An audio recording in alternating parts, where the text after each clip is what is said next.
हमनी के मिट्टी ऐसा कोनो जगह के मिट्टी।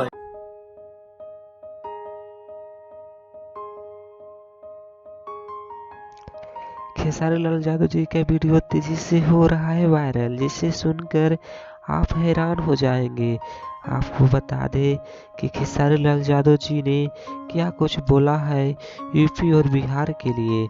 तो अभी तक मेरे चैनल को सब्सक्राइब नहीं किए हैं तो चैनल को सब्सक्राइब कर लें, ताकि ऐसे ही मज़ेदार वीडियो आपको मेरे माध्यम से मिलते रहे।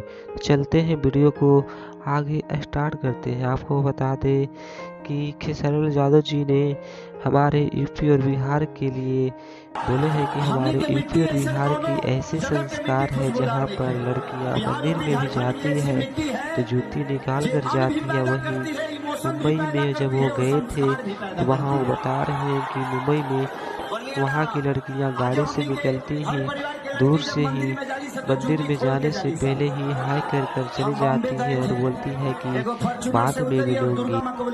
तो क्या दोस्तों खेसारी लाल यादव जी ने हमारे यूपी और बिहार के संस्कारों के बारे में सही कहा है?